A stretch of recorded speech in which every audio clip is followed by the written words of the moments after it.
Hello, Iowa Realtors. Welcome back for another legal breakdown video as part of our series, Disclosure, Duties, and Dilemmas. Today, we're going to talk about disclosures of accepted offers on a property. Gabe, that has become an issue more and more. Yeah. I see sellers getting multiple offers. Yes. The question is, when does a realtor have to disclose multiple offers, right, additional offers that come in? Do we have anything from the Code of Ethics on this? Gabe, we do. Article 3. Okay. I'm going to refer the licensees to Article 3. I'll just read the article. It's a short one. Article 3. Realtors shall cooperate with other brokers except when the cooperation is not in the client's best interest. The obligation to cooperate does not include the obligation to share commission fees or to otherwise compensate another broker. Specifically, Standard of Practice 3.6. Yes.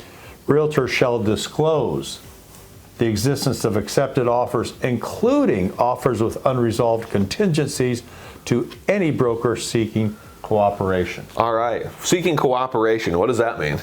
Anybody who has another offer, bona fide buyer. Trying to bring somebody, trying to get the transaction done. Exactly. And again, Article 3 is cooperate, right? It's the spirit of the Code of Ethics to cooperate with one another, to work together, right? When it's in the interest of everybody. Right. Now, there is a case study, okay? It's case study 3-10, which is titled Disclose Accepted Offers with Unresolved Contingencies, because that is key language, George, isn't it? In 3-6. Oh, exactly. You don't have to just disclose any accepted offer, every accepted offer, even ones with unresolved contingencies, right? Correct. Because to summarize this case study from 3-10, essentially what happened is there was a listing agent, they had a client, and there was a buyer who came and made an offer on a property, right?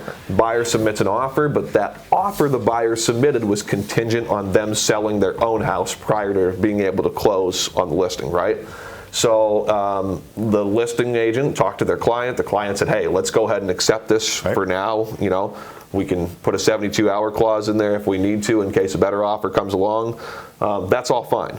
Well, another buyer comes along. They want to look at the property.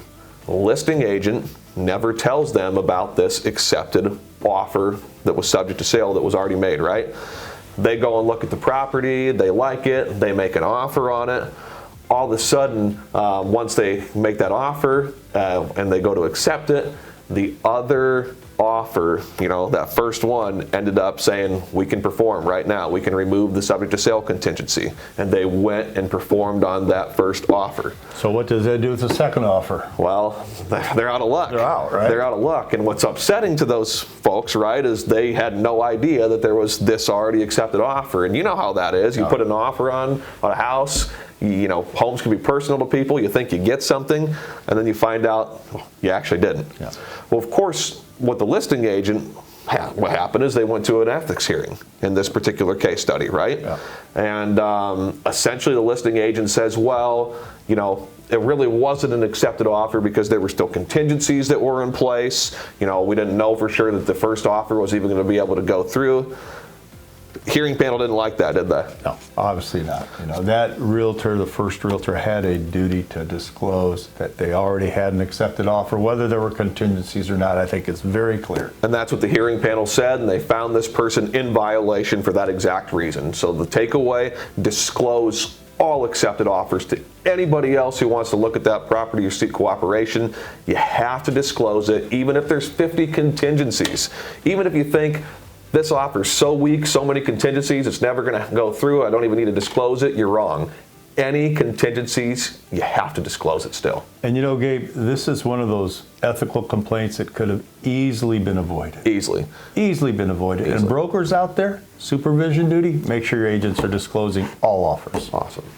Cooperate. We'll see you next time.